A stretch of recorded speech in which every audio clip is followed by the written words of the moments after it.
happy. Hi, December 19 ng alas 11, alas 12. So, ito yung unang pump natin sa araw na to. Sana tuloy-tuloy na ang pagdami. This is, almost 4 ounce sa isang bobilya pa lang.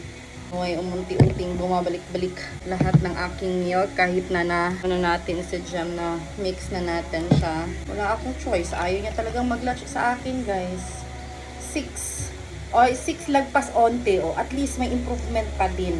Diba? So, yung mga nagko-comment ng malunggay capsule, hindi na ko kailang bumili ng malunggay capsule, mga mami ko, kasi dito sa tapat ng bahay, meron po kaming tanim mismo ng malunggay. So, sinasabaw ko lang yan siya diretso, nang hindi na rin ako makagastos at the same time. Yay! So, look at that.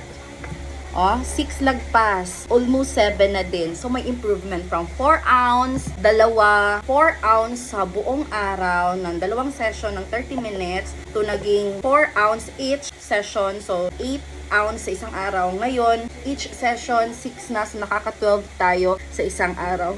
Push natin to kasi meron ako nabasang comment na hanggang 7 months nakakapag-produce pa rin siya ng 10 to 11 ounce in a day. So, hopefully, aabotin ako sa ganyan ang siya kaya niyan hanggang 7 months talaga yung baby mo makaka-drink ng milk mo. Anyway, see you later! Okay, so December 20 na tayo kasi alauna na. But technically, kadugtong pa din itong video na to sa pop natin kanina umaga. Unti-unting bumabalik na siya, mga mems. So, super happy. So, tingnan natin kung nakailan tayo ngayon. Okay, lagpas 4 ounce tayo sa isa pa lang.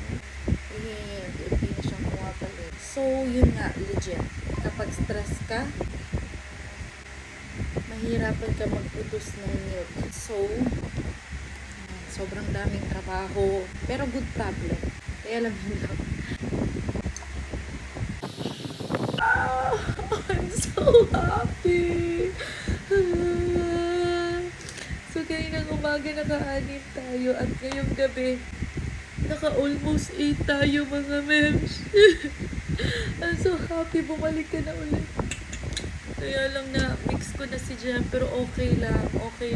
Like, na-mix ko na siya. Actually, nanibago nga si Jem sa lasa, pero walang choice kasi kailangan niya uminom ng milk. But I'm so happy. Thank you so much, Lord. More. Fresh buko, fresh milk. Ito yung iniinom ko ngayon from Davao Lactation Cookies. Tapos yung mga mga cookie niya din. Tapos yung mga kinkels. Guys, tapos again, iwas stress. Yan po nangyari kung bakit kumunti po bigla talaga ako, like, like from 10, 30, biglang 2, 4, ganun. Good night. Simbang gabi na naman mamaya at naka-absent ako kahapon sa sobrang pagod. Anyways, kahit nagtatrabaho ko ngayon, magsisimba ako kahit walang tulog. Let's go.